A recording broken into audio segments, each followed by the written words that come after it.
ভাই রে, আমাদের ইমোশন ইকবাল খান সাহেব এক ইন্টারভিউতে বলছিল তারা পঞ্চপাণ্ডব মিলে যা অর্জন করেছে তা যে কোনো ট্রফির থেকে বড়। তবে আমাদের প্রিয় সমন্বয়ক তামিম ইকবাল মনে হয় একটু কমই বলে ফেলছেন, কারণ তারা 5 জন মিলে যা অর্জন করেছে তা অস্ট্রেলিয়ার 6টা ওডিআই বিশ্বকাপ ও ইন্ডিয়ার 2টা ওডিআই বিশ্বকাপের চেয়ে বড়। এখন আপনারা অনেকেই বলতে পারেন, চাচা পঞ্চপাণ্ডবে টেবিল ফাঁকা কেন, তাদের অর্জন কোথায়?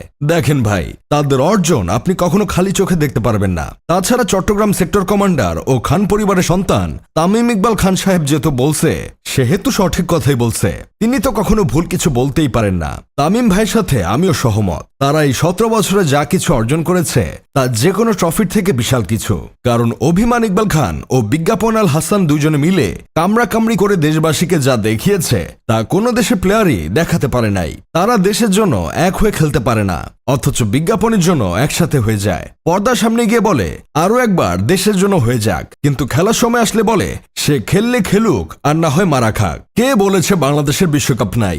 আমাদের পঞ্চপাণ্ডবই তো 5টা বিশ্বকাপের কাপের সমান। আমাদের দেশের সর্বকালের সেরা ক্যাপ্টেন ও ক্রিকেটের মুক্তিযোদ্ধা খ্যাত খেলোয়াড় মাশরাফি বিন মর্তুজা দেশকে বিশ্বকাপ কোয়ার্টার ফাইনাল ও চ্যাম্পিয়ন্স ট্রফির সেমিফাইনাল খেলিয়েছেন, একটি ত্রিদেশীয় সিরিজ জিতিয়েছেন। তারপর দলের বোঝা হয়ে থাকতে থাকতে একসময় দল থেকে বাদ পড়েছেন। বিপিএল খেলতে গিয়েও সেম অবস্থাই করেছেন, জুনিয়রের জায়গা মেরে দিয়েছেন। আবার রাজনীতিতে অন্ধ ভক্ত হয়ে গেছিলেন, ছাত্রদের পক্ষে কিছু বলার সাহস পান নাই। আবার অন্যদিকে আমাদের দুই ভাইরা ভাই মিলে বাংলাদেশকে অনেক ম্যাচ জিতিয়েছে, আবার অনেক ম্যাচে সম্মানজনক হার উপহার দিয়েছেন। এশিয়া কাপের মতো মঞ্চে তারা 2-3 রানের জন্য ম্যাচ হারিয়ে পুরো বাংলাদেশকে কাঁদিয়েছেন। বিশ্বকাপের মঞ্চে আফগানিস্তানের সাথে সম্মানজনকভাবে হেরে বাঙালিদের মুখে চুনকালি মেখে দিয়েছেন। আবার কোনোভাবে যদি মিরপুরের ধান খেতে খেলে একটা সিরিজ জিতে যেত, তাহলে পেইন কিলার খেয়ে খেলে জিতছে বলে ভাষণ দিত। আবার আরেক ভাইরা ভাই তো মানুষকে আয়নায় মুখ দেখতে বলতো।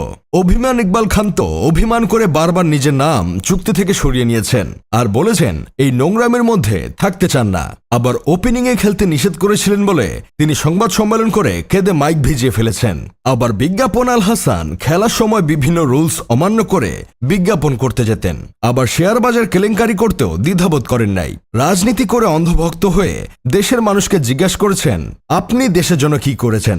তাদের এত শত অর্জনের কাছে কি কখনো একটা ইন্টারন্যাশনাল ট্রফি বড় হতে পারে? এসব দেখে আমার বন্ধু কেরামত বলতেছে তারা এত কিছু অর্জন করছে যে তাদের থলিতে এখন পর্যন্ত একটা ইন্টারন্যাশনাল ট্রফি নাই। এই দেশের ক্রিকেট ফ্যানরা এক একজন এক এক পাণ্ডবের ফ্যান, কিন্তু আমি কোনো পাণ্ডবের ফ্যান না। আমি হলাম ইমরুল ব্রোর পাগলা ফ্যান, কারণ আমাদের ইমরুল ব্রো কখনো খেলা বাদ দিয়ে বিজ্ঞাপন করতে যায় না, নিজেকে অনেক বড় ভেবে কখনো শিরোপার চেয়ে বড় মনে করে না, আবার মাঠে কারো সাথে খারাপ আচরণও করে না।